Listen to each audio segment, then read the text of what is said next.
Hello, hello, hello, hello, hello, hello. Well, I guess I should play something.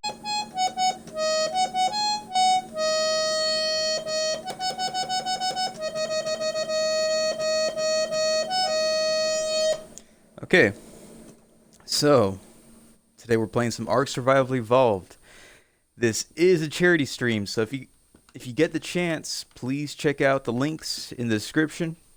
There are several links there, all leading to charitable organizations that help out with our natural wildlife and ecosystems. So, today we're playing some Ark Survival Evolved. We're going to be feeding the dinos, of course. Just making sure everything's okay, that no alpha raptors are coming by and messing everything up. No Therazinos are coming by and messing everything up. So we're just going to be playing some Ark. I am having tea at the moment and breakfast, so please excuse any sounds of eating or drinking or slurping.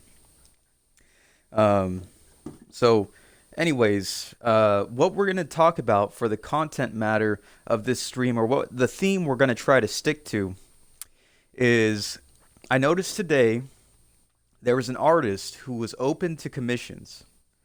I asked, what are people's thoughts on this artist open to commission? Somebody said, well, maybe they want their friends to commission them, but they're a bit shy. They don't want to ask forthright. Well, that reminds me of an ancient tale. Now, it's a little bit different because this artist is female, but it reminds me of an ancient tale of the Greek god known as Hephaestus.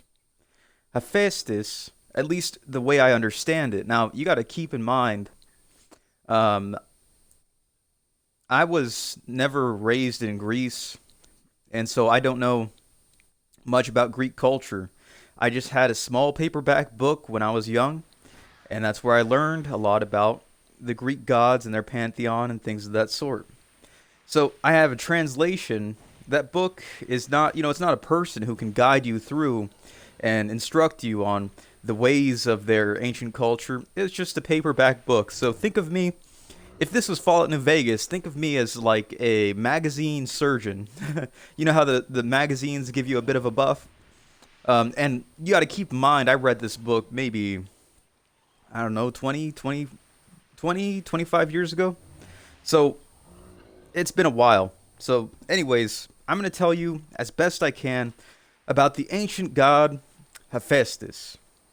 So, Hephaestus was known as the great smith, the great artisan, the great artist.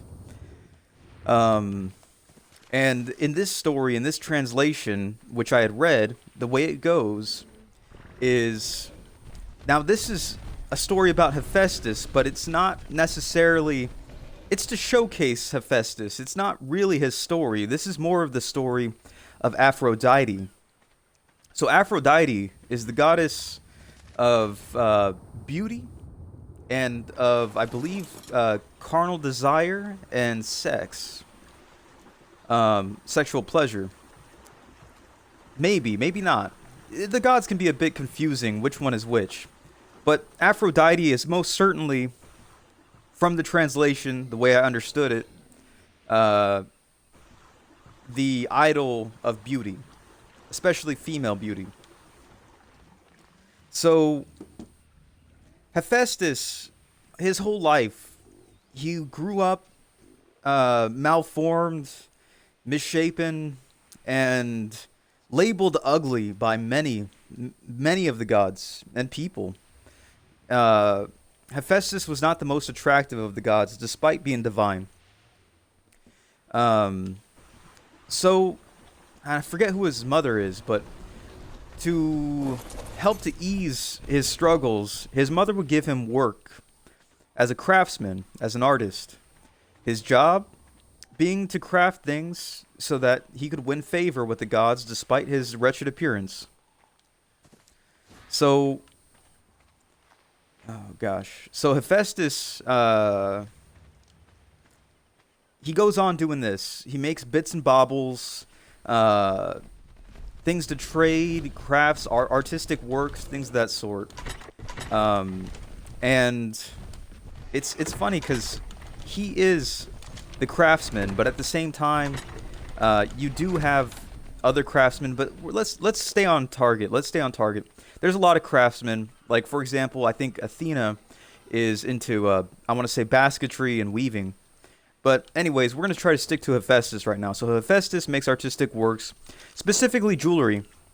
So jewelry is a form of fashion, and it is one of the most ancient ways of identifying a civilization for being a civilization, for being farther along than just simply a bunch of cavemen hunting and gathering.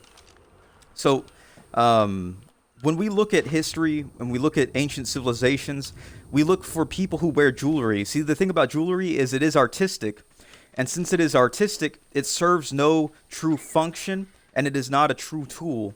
Its tool purpose is to artistically express in a fashion whatever the wearer is trying to express. So the most ancient forms of jewelry are to express often love for one another in marriage ceremonies.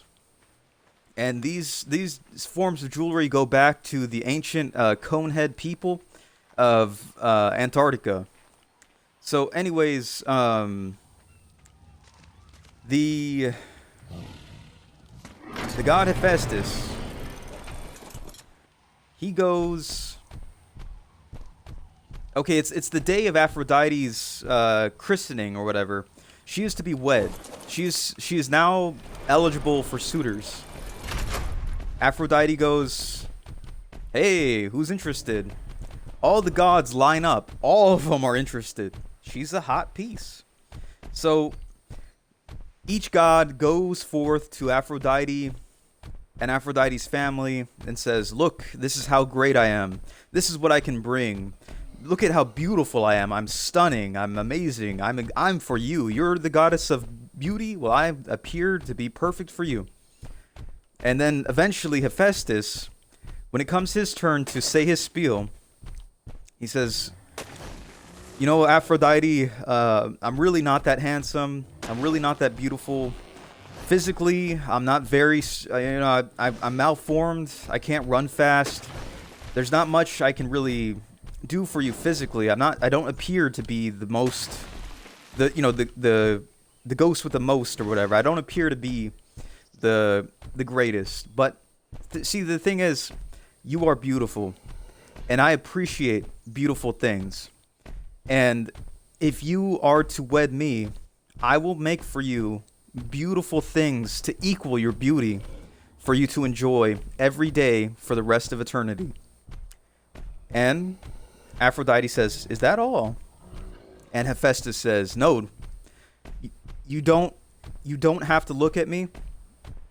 You don't have to kiss me. You don't have to hold me. You just have to marry me, and you just have to love me. And that's all I want." And Aphrodite says, "Oh, well, then I choose you." And Hephaestus and Aphrodite are wed. So that is how the story goes. Anyways, the reason I tell this story is Hephaestus is, in a way, I'm not gonna say you can purchase marriage, but in a way, Hephaestus is bargaining so that, because he comes to terms with Aphrodite. He says, "Well, you don't have to expect this from me. You don't have." They basically strike a bargain. Very similar, and he is an artist. He is an artisan. He crafts jewelry. So it. I'm not saying this is what's going on with this person who I'm checking out, but I am saying that Hephaestus is an artisan, and Aphrodite is his patron. Now, it's a bit strange to say that because what she brings to the table is marriage, and that's not really a form of currency that you can patronize somebody with. But in that story, the translation, the way I understood it, that is the original striking between patron and artisan, between artist and commissioner. So, figured I'd share that with you.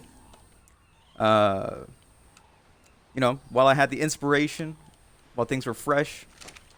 Now I could be, way off, but